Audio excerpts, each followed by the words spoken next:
hope everybody's having a wonderful day. Because you know your girl Cassie is having an awesome day. As always. Today, guys, we're going to go ahead and get started.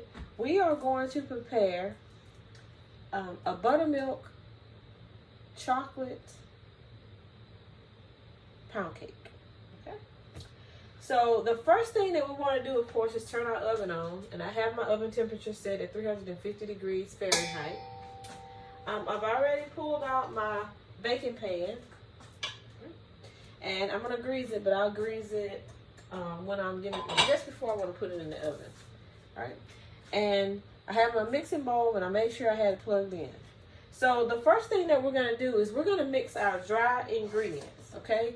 And I'm not going to put the dry ingredients in the mixing bowl. I'm actually going to put the dry ingredients in a different bowl, all right? We also need some hot water. So I already have the water boiling. It's on the stove. So the first thing that we want to do is we want to add our flour. So to this one, we're going to need 1.5 cups of plain flour.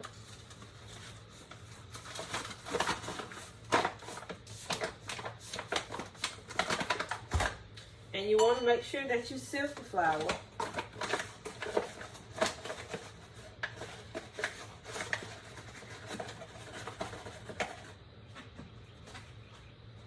So this is 1 cup.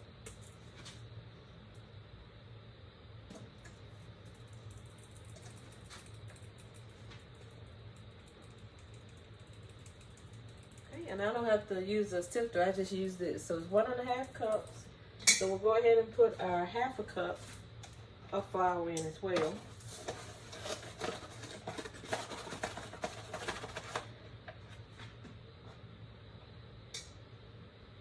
And this is White Lily all-purpose flour.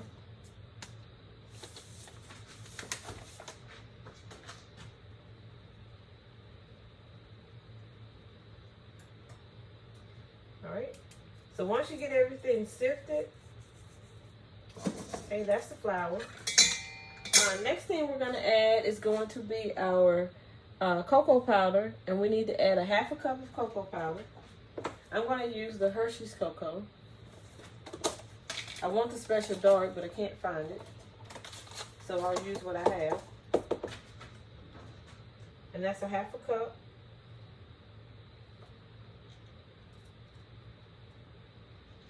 And you want to make sure that you sift this as well.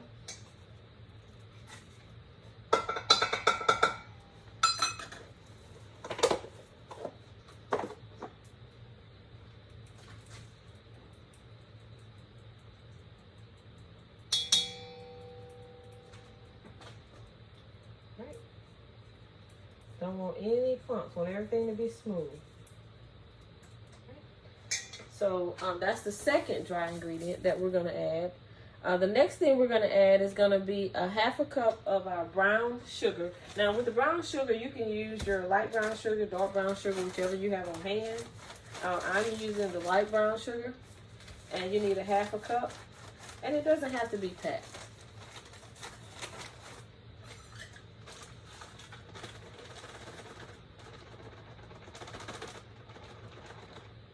And I will just say lightly packed. You don't have to pack it so hard.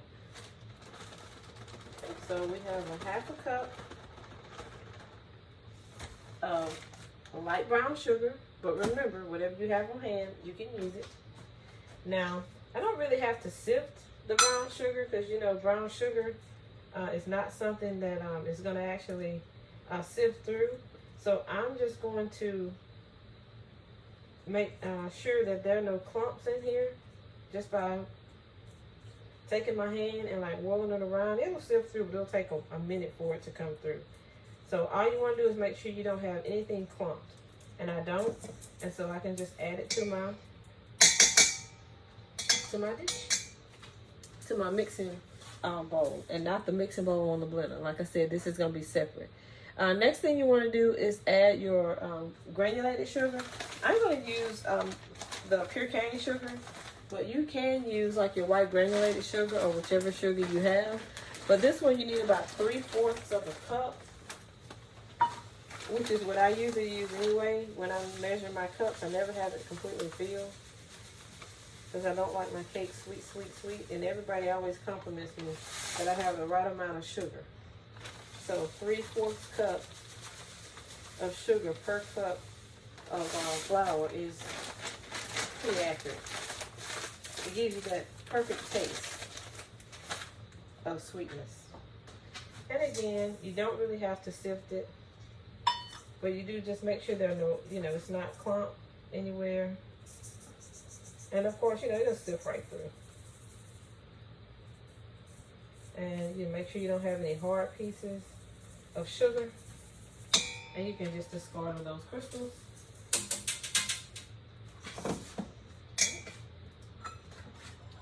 So the next thing I'm going to add is going to be my baking powder and my baking soda.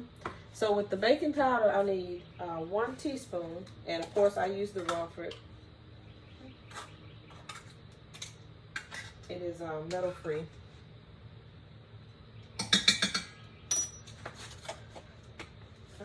And then you need 1/2 teaspoon of your baking soda. So 1 teaspoon of baking powder and 1/2 teaspoon of baking soda.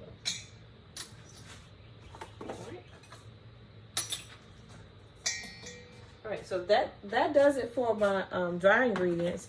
Now, if you would like to add salt, of course, you can add 1/4 teaspoon of salt to yours if you would like to add salt to it, right? So I'm just going to take my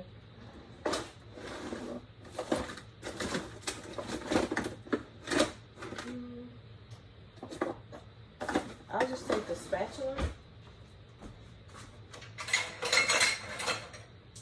and I'm just gonna whirl it around and mix everything up, make sure all my dry ingredients are, well mixed.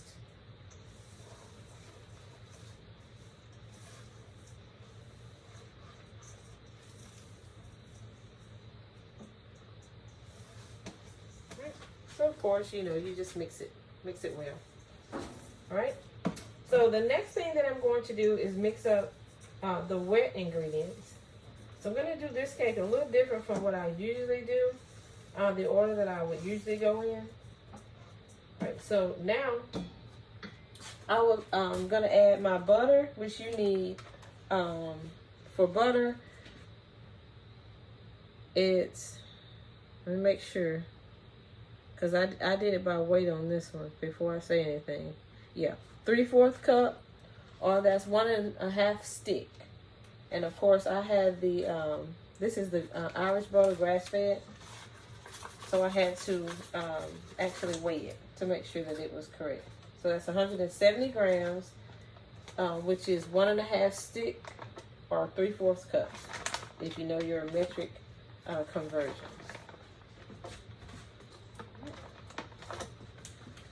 Okay.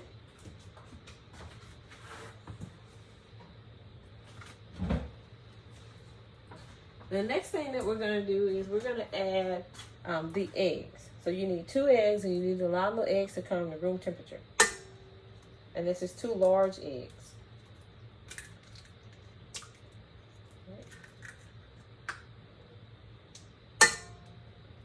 And you need to also allow the butter to come to room temperature. Okay.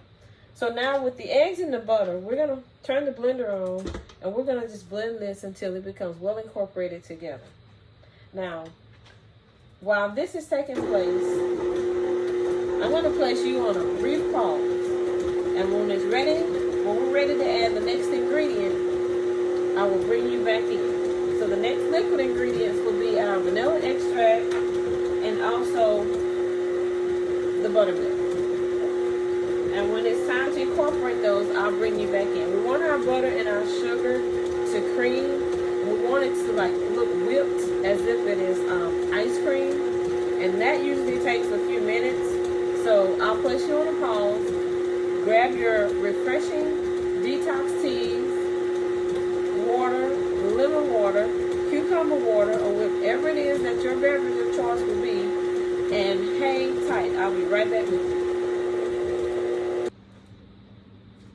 All right, bakers and bakerettes, we have our eggs and butter well incorporated together. So now we're going to add our dry ingredients, and we're going to add our buttermilk, which is a 1/2 cup. And also to the butter and the eggs, we're going to add 1 teaspoon of vanilla extract. And of course, you know, I use Watkins.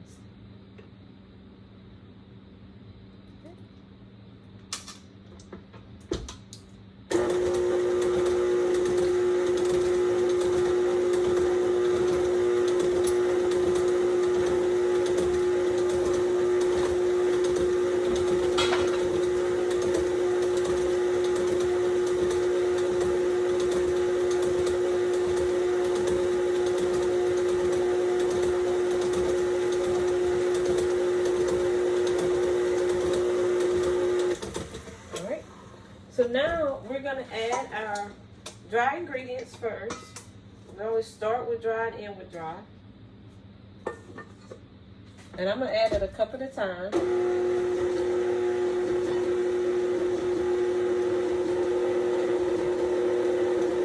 And then I'll add a little bit of the buttermilk.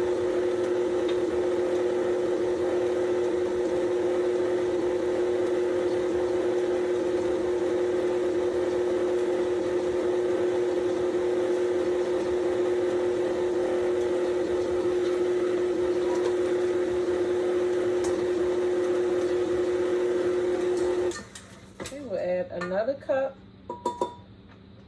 of our dry ingredients.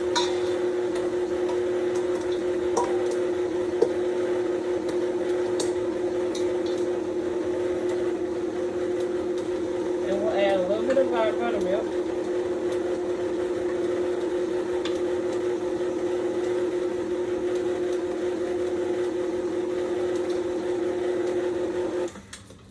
We're going to add a little bit more of the flour, dry mixture. Then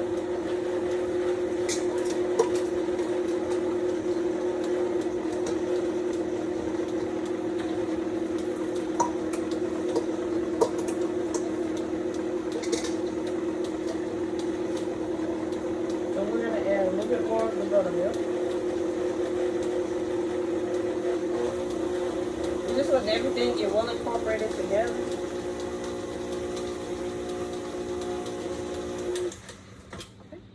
We'll add flour and dry ingredients.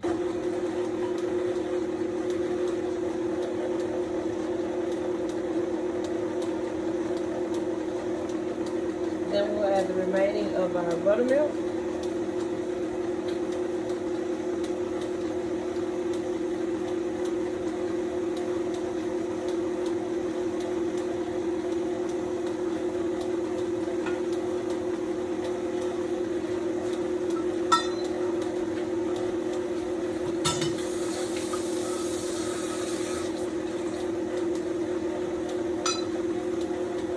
Turn up the speed just a little.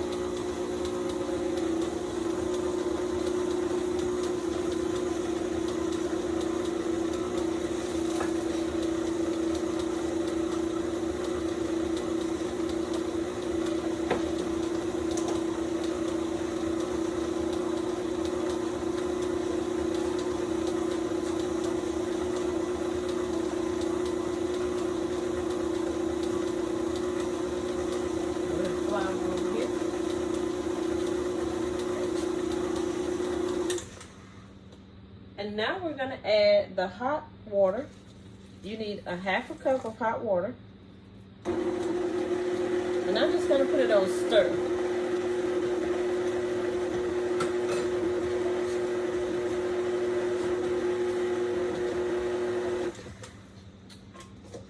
And now I'm going to add the remaining of my dry ingredients, because as you know, whenever I have liquids, I always start and end with the dry ingredient.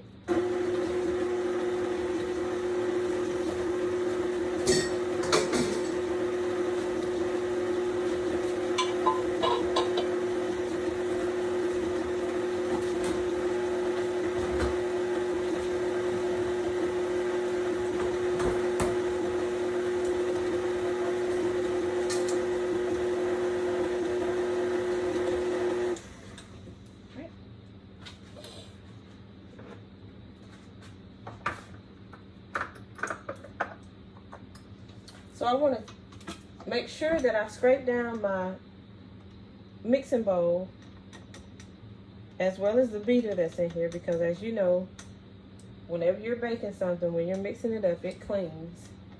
And you want to make sure that you get a consistent mix, because you want the cakes to be, not just this cake, but any cake, to be fluffy.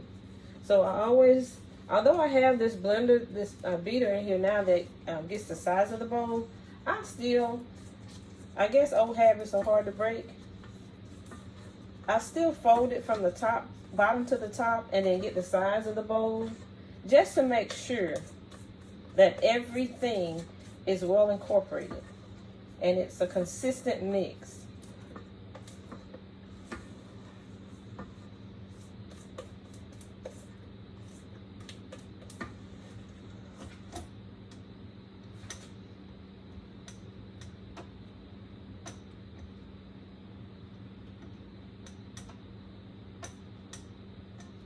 Okay. I'm gonna mix this.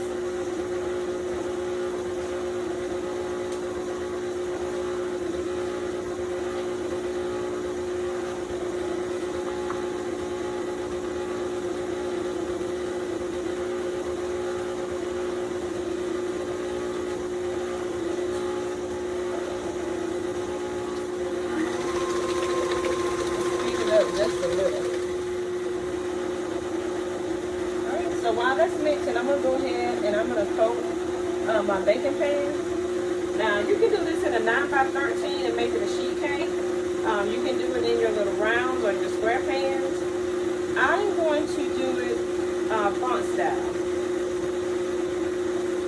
Now, this isn't going to be the regular size that I usually put in this pan, because I did not use as much flour, which is fine because I don't want it to be.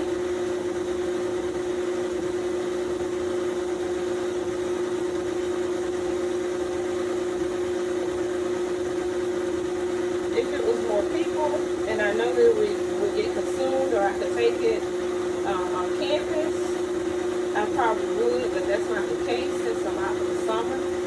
So I usually would just do enough just for the two of us.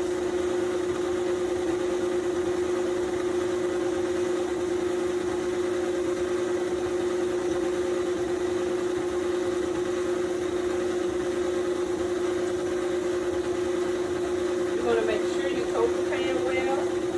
You want to make sure that you get the flutes.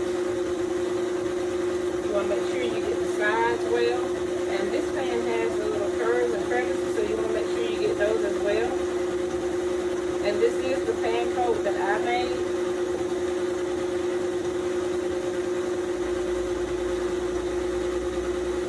And if you don't want it, I've never had a problem, but if you don't want the white on the outside of your chocolate cake, you can just add some cocoa to it and it'll be chocolate, but I never have a problem with it. So I'm just gonna coat the pan as it is. If I was taking it somewhere, I probably would do the cocoa, but since it's for me, I'm just not going to go through that. It's going to eat just as well.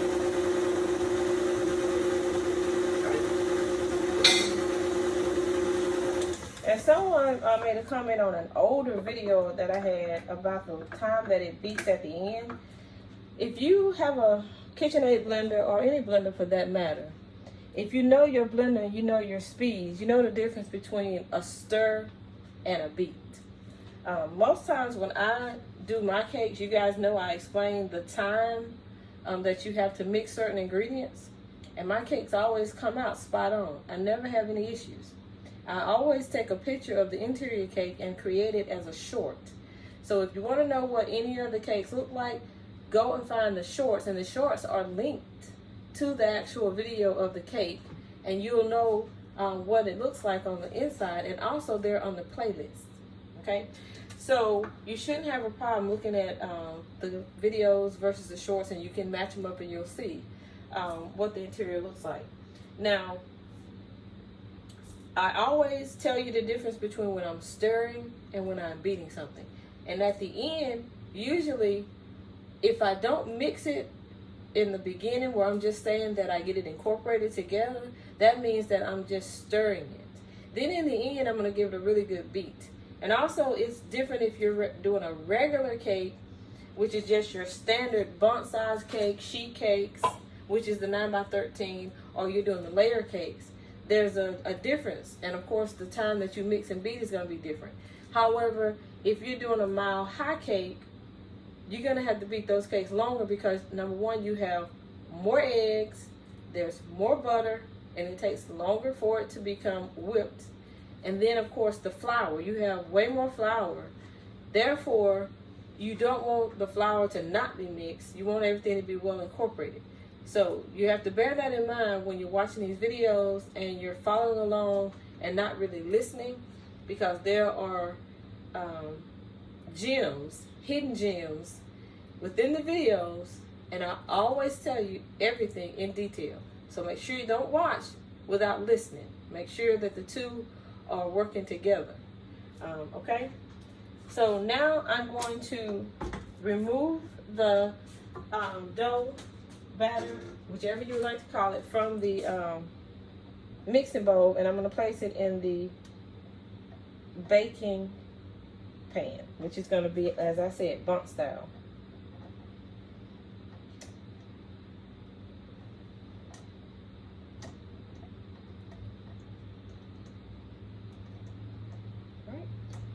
Alrighty, so make sure we get everything off the mixer, everything off the sides of the mixing bowl, and everything goes into the baking pan.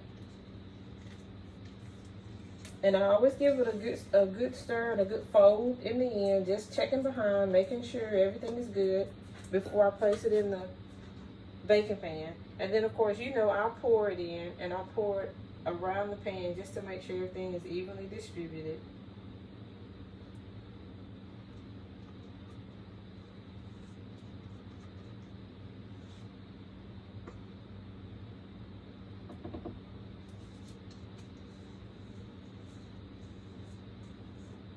And you guys know I'm not really big on chocolate, but someone else is. So I'm going to bake him this chocolate cake.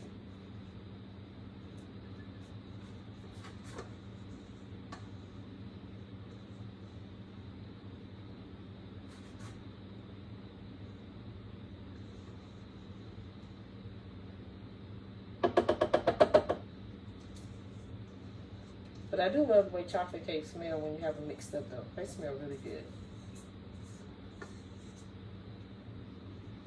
And I still have some of my homemade vanilla ice cream. So, of course, you know, we're going to be incorporating that into the treat. All right. So now that we have everything mixed up, as you know, I always tap it to make sure I don't have any air pockets. So I kind of twist it around left to right, and then I tap it about 10 times.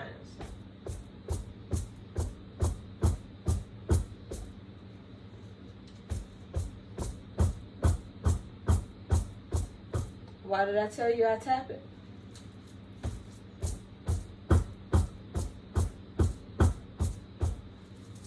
That's so that there are no air pockets, and so when you slice into the cake, you don't see where the batter or the dough has separated, and there's like a dip or a gap in there, a hole. That's where you have an air pocket that exists. And so I always tap mine just to make sure. And when you tap it, you'll see the bubbles come to the top, and they'll pop on the top. All right, so I don't see any air pockets. So I'm good to go. The oven is at 350 degrees Fahrenheit, and I will place the cake in.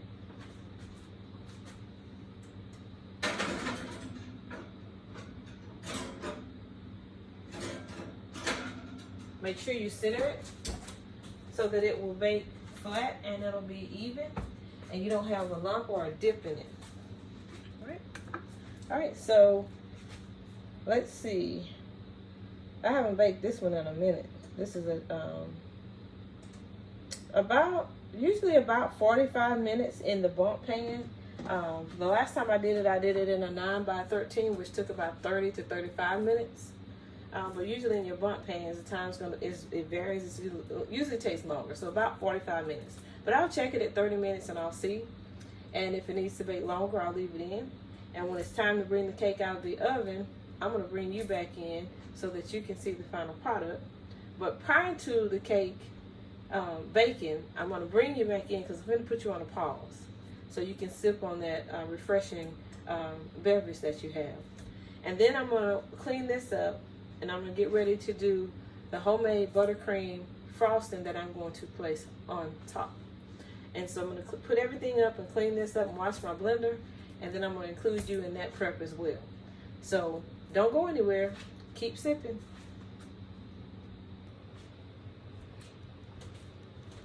All right, bakers and bakerettes. Now we're going to start on the buttercream icing.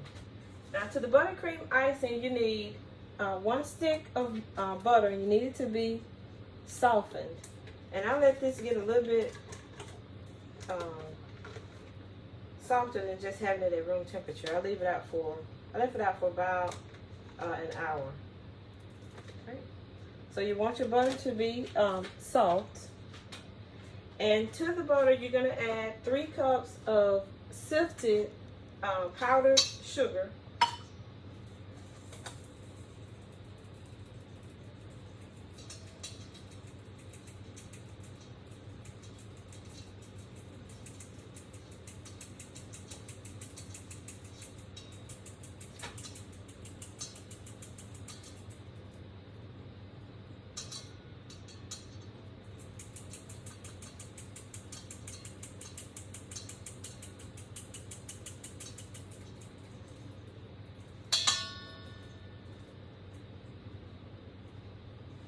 Okay, this is 1 cup. These were some big clumps here, so I just broke them up. All right.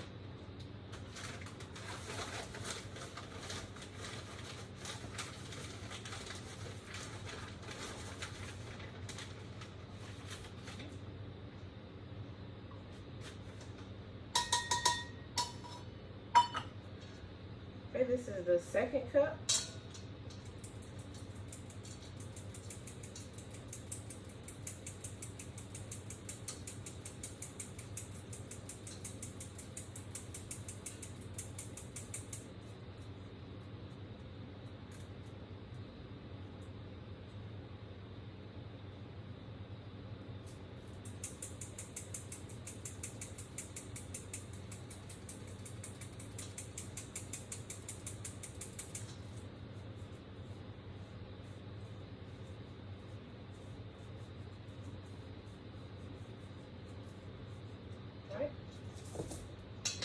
And this is our 3rd cup.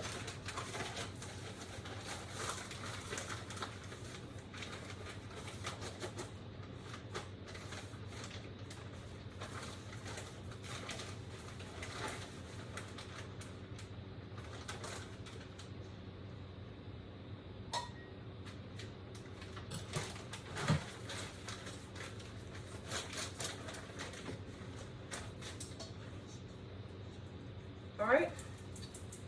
So once we get our powdered sugar sifted, we're going to add it to the butter and we're going to cream it.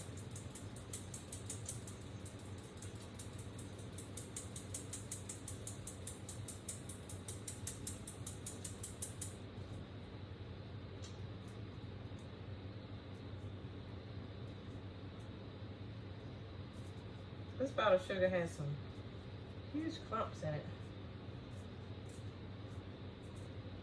I bought this from our local restaurant depot.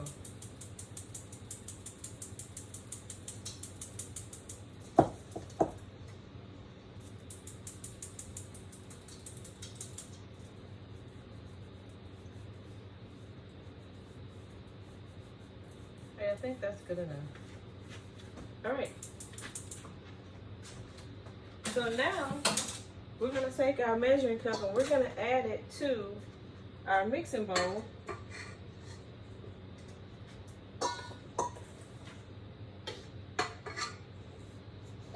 With the softened butter.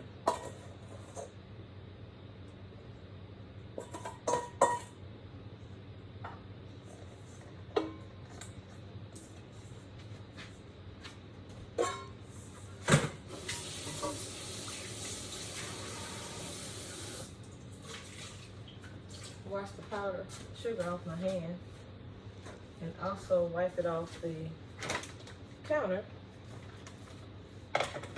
So while this is creaming, we're going to go ahead and melt the chocolate. Now I'm using 72% dark chocolate.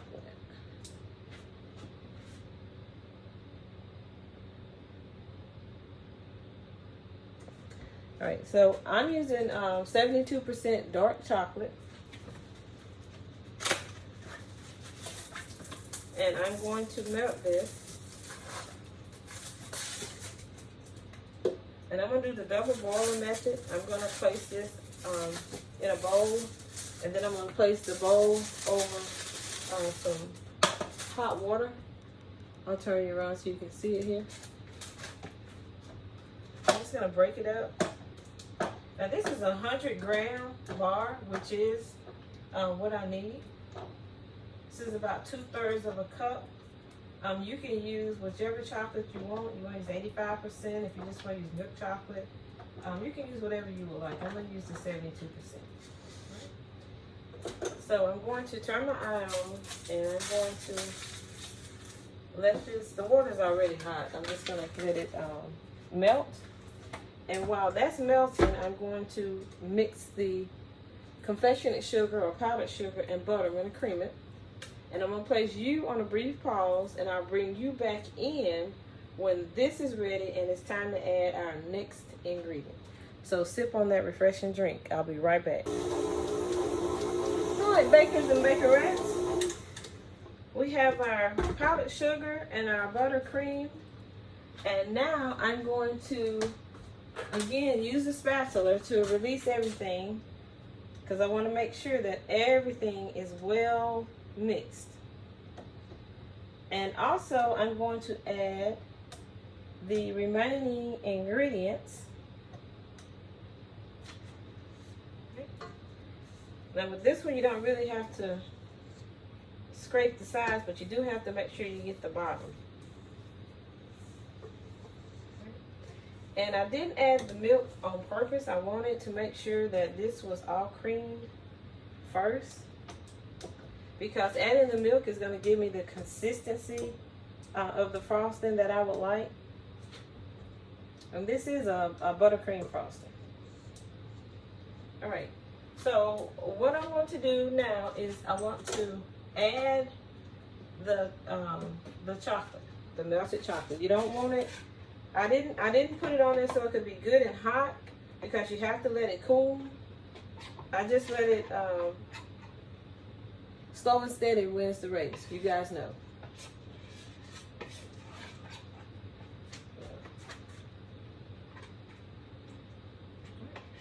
So then I want to add this to my cream, butter, and confectionate sugar.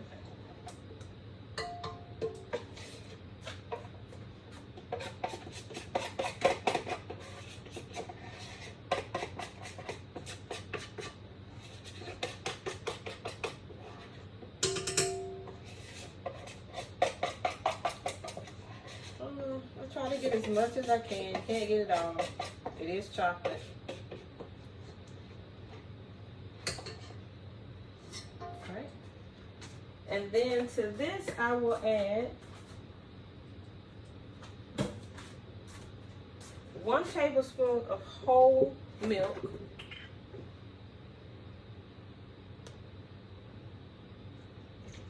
I'm going to add my milk in tablespoons until I get the right consistency, the consistency that I would like. So then I'm just going to stir it.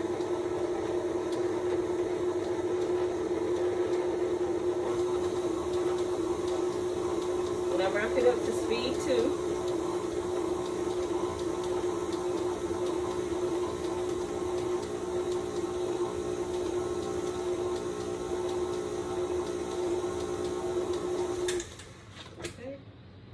Check the consistency. It gives me the peaks, but it's a little too stiff for me.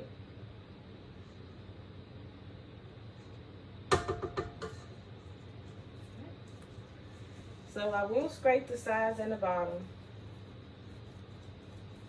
so I don't have to stop it again.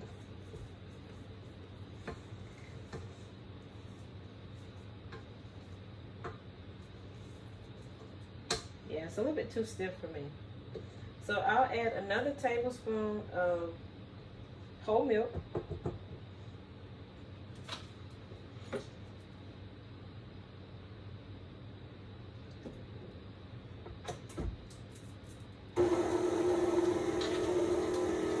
We'll just stir it at first.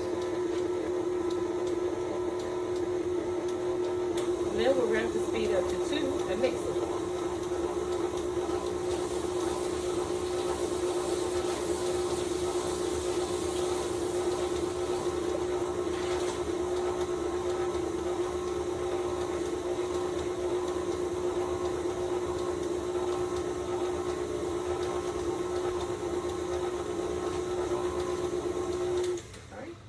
Let's check the consistency.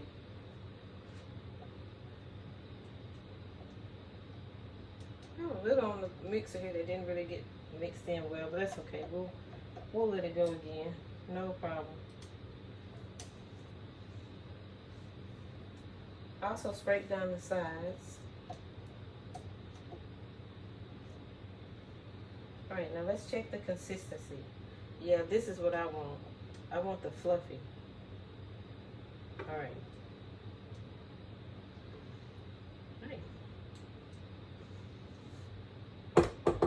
Fluffy and velvety and spreadable. You can spread on the cake. All right. So I'm gonna beat this one last time just to get everything incorporated.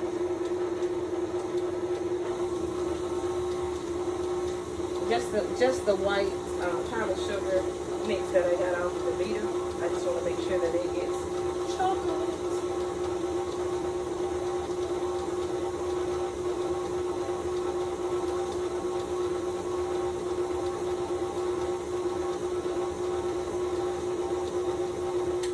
Alright, so that concludes our buttercream topping for our buttermilk chocolate pound cake, and that's what the frosting looks like. Right. So I'm gonna let this sit here while I wait on the cake. It's not ready. We have a few more minutes, so I'm gonna place you on a pause and allow you to continue to sip your refreshing beverage. And when it is time to remove the cake from the oven, I will include you in the bake. Don't go anywhere. All right, bakers and bakerettes, it is time to remove the cake from the oven.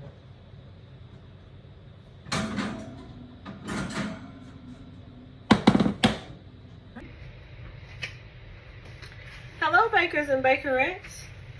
Well, the cake was removed from the oven and it was allowed to cool, and I have iced it with the homemade buttercream icing. And so now we'll do the taste test. We'll just cut a slice.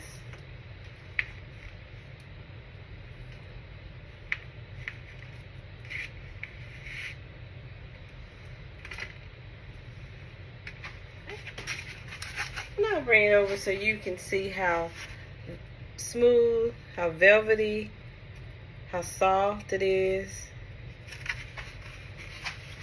And now, of course, what we've all been waiting for is the taste test.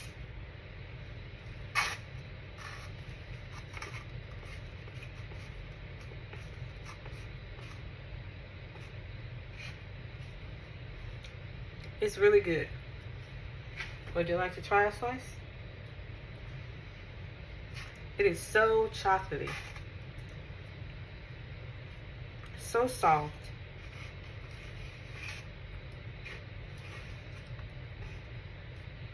Very moist. And this is coming from a not chocolate cake lover. It's really good. Alright. So, another epic bake. I strongly encourage you to bake this cake. And also, leave a comment and let me know how well it turns out for you. So thanks, guys, for coming along with me on this bake. As always, I greatly appreciate you for sharing my space and allowing me to bake, no bake, prep, cook, DIY, and apothecary your day my way. And also, as I always say, stay positive, motivated, encouraged, uplifted, and enlightened, so that these are the gifts that keeps on giving, that will make someone's day, and that person will in turn make someone else's day, and it'll turn it around on a positive note. I hope you have a wonderful end to your day, and I will see you guys on the next one. Be blessed.